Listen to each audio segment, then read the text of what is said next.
یا کہ وہ بندہ بے ایمان ہے، وہ ولی نہیں ہو سکتا۔ اور پھر جو آگ کے اوپر چل رہا ہے، پانی کے اوپر چلنے کے دعوے، ہوا میں اڑنے کے دعوے کرے، وہ کبھی ولی نہیں ہو سکتا، وہ جادوگر تو ہو سکتا۔ ہاں، اسی خطبے میں آپ کے سامنے کرامت اولیاء کا ذکر کیا ہے۔ کرامت ہوتی ہے ولی کے، لیکن ولی کے اختیار میں نہیں ہوتی، وہ اللہ تعالیٰ چاہے کسی کو عطا کرے، چاہے تو کسی کو عطا نہ کرے، چاہے جتنا مرضی بڑا پہنچا ہوا بزرگ ہی کیوں نہ ہو۔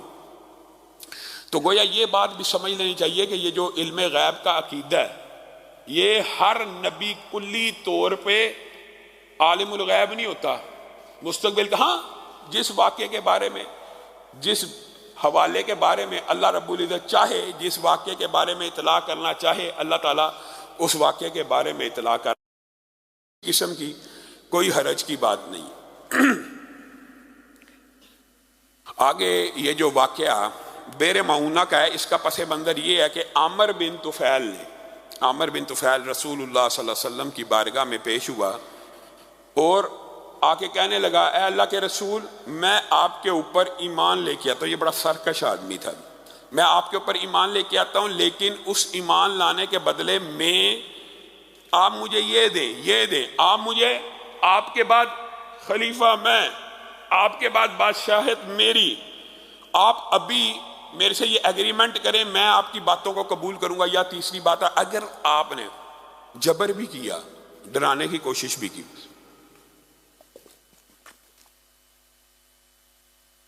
اگر آپ نے میری یہ بات نہ مانی تو میں 1000 جنگجوؤں کو لے کے آپ کے اوپر چڑھائی کر دوں گا۔ احد کے بعد آپ کو بتایا تھا کہ مختلف قبائل نے یہ سوچا کہ ان کی طاقت جو ہے کمزور ہو رہی ہے، تو ہم ان کے اوپر حملہ آور ہوتے ہیں۔ تو رسول اللہ صلی اللہ علیہ وسلم نے حکمت عملی کے ساتھ ان کو مختلف آپ کے سامنے باتیں رکھی تھی کہ دستے روانہ کیے۔ اسی صورتحال سے فائدہ اٹھانے کے لیے یہ عامر بن طفیل رسول اللہ کی بارگاہ میں آ کے شاید اس ٹائم رسول اللہ کو قوت اور طاقت کی ضرورت ہے، احد میں شکست ہو چکی ہے یا احد میں بہت سے صحابہ شہید ہو گئے ہیں، تو میں جا کے اس ٹائم بارگیننگ کرتا ہوں۔ تو رسول اللہ صلی اللہ علیہ وسلم مسکرانا شروع ہو گئے۔ نبوت کا یہ مقام نہیں ہوتا کہ کسی سے اس طرح کی بارگیننگ کر لی جائے کہ میرے بعد تو خلیفہ ہوگا۔ یہ تو ایمانیات کا مسئلہ ہوتا ہے کہ خلافت اللہ رب العزت نے کس کو دینی ہے، اور اس کے جو شرائط ہیں وہ بھی قرآن پاک میں موجود ہیں کہ صاحب علم ہو، صاحب تقوی ہو۔ اس وقت یہ ہمارے ہاں جو معاشرے میں چلا ہوا ہے، جس کو مرضی وزیر اعظم بنا دیا جائے، وزیر اعظم یا ریاست کا یا تخت رسول کے وارث کی ایک شرط یہ بھی ہے کہ وہ عالم بھی ہو، اس کے پاس علم دین بھی ہو۔ یہ بات تو ہر ضمنی طور پہ ہے، تو رسول اللہ صلی اللہ علیہ وسلم نے اس کو انکار کر دیا، وہ چلا گیا۔ لیکن اس نے اپنے دل میں یہ بات رکھ لی اور رسول اللہ صلی اللہ علیہ وسلم کے خلاف شدید جنگ کرنے کا ارادہ رکھتا۔ اس کا چچا رسول اللہ کے پاس آیا، اس کا نام ابو برا، بعض روایات میں مختلف نام، مالک، ابو برا مالک کے حوالے سے یہ بات ملتی ہے کہ وہ رسول اللہ کے پاس آیا اور اس کا چچا ہی تھا، اور آ کے اللہ کے رسول کو کہنے لگا مختلف باتیں۔ تو رسول اللہ نے اس کو بھی اسلام کی دعوت دی، تو اس نے اسلام کے خلاف کوئی بات تو نہ کی، نہ اسلام کی فیور میں کوئی بات کی۔ لیکن ابو برا کہنے لگا کہ اے اللہ کے رسول، اگر آپ میرے ساتھ چند علماء، چند قراء، چند حفاظ اگر بھیج دیں تو وہ نجد میں جا کے دعوت دین دیں گے تو آپ کا دین پھیل جائے گا۔ تو رسول اللہ صلی اللہ علیہ وسلم نے کہا مجھے اس بات کا خطرہ ہے کہ کہیں عامر بن طفیل اور اس ارد گرد کے لوگ شہید نہ کر دیں۔ تو برا نے کہا میں اس کا چچا ہوں، میں ان کو امان دیتا ہوں، میں ساتھ لے کے جاتا ہوں۔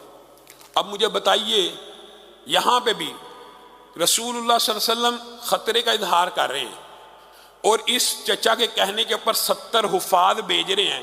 اگر رسول اللہ صلی اللہ علیہ وسلم کو علم ہوتا کہ ان کے ساتھ بد عہدی ہونی ہے، بھیجتے؟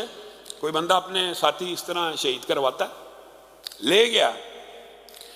برا نے، بعض روایات میں یہ بات ملتی ہے کہ برا، ابو برا جو ہے وہ بنیادی طور پہ حقیقت میں ان کو امان دینا چاہتا تھا، اور اس وقت قبیلے کی کمان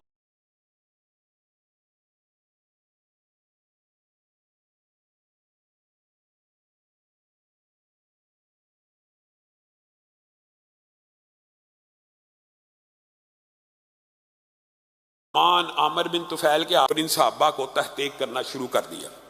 صحابہ شہید ہوتے گئے، نہتے تھے 100 سے زائد ظالموں نے ان صحابہ کو، اور یہ امت کے لیے ایک بہت بڑا سانحہ بھی تھا پورے قرآن یاد ہیں، رسول اللہ کی سینکڑوں ہزاروں حدیثوں کے حافظ ہیں، اور رسول اللہ صلی اللہ علیہ وسلم نے ان کو بھیجا ہے تبلیغ دین کے لیے، اور ان کے ساتھ یہ معاملہ ہوا، یہ بیچارے نہتے نال۔ ہمیشہ اسلام میں یہ دو گروہ پیرالل موجود رہے، یہ بھی بات یاد ہے، ایک محدثین کا، ایک مجاہدین کا۔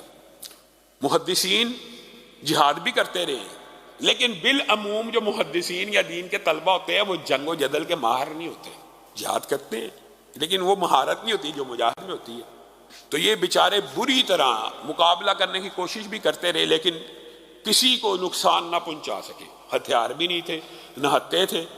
ان 70 کو بے دریغ انہوں نے، بنو سلیم نے جب قتل کرنا شروع کیا تو ان میں سے ایک جو صحابی ہیں حرام بن ملحان، ان کو جب شہید کیا گیا، جبار نے اپنا نیزہ، جبار بن سلمہ نے اپنا نیزہ ان کی پشت میں مارا، تو جب نیزہ پشت میں داخل ہوا، دل کو پھاڑتا ہوا آگے سے نکل گیا، تو انہوں نے ایک جملہ کہا، اور یہاں سے اس جملے کی ابتدا ہوئی مسلمانوں میں۔ جیسے میں نے آپ کو بتایا 2 رکعت کی ابتدا خبیب بن عدی سے ہوئی، اور اس جملے کی ابتدا یہاں سے بھی۔ جب ان کے سینے سے وہ نیزہ پار ہوا تو کہنے لگے فزت ورب الکعبہ۔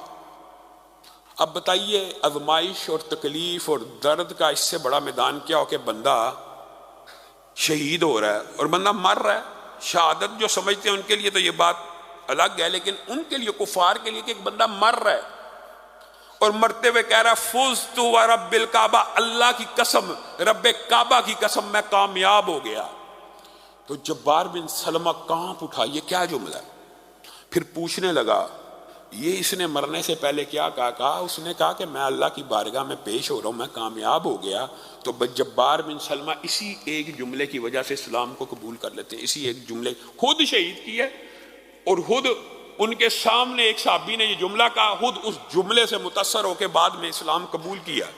یہاں پہ محدثین نے اس واقعے کے نیچے ہر بڑی لمبی چوڑی صراحت کی ہے، جو کئی مرتبہ آپ کے سامنے رکھ دیتا ہے، ایک روین کے طور پہ، کہ شہید جو ہوتا ہے نا، حقیقت میں جب وہ شہید ہو رہا ہوتا ہے اس کو اتنی درد بھی نہیں ہوتی، حدیث کے الفاظ ہے جتنی چونٹی کے کاٹنے کی آپ کو اور مجھے درد ہوتی، اتنی درد بھی نہیں ہوتی۔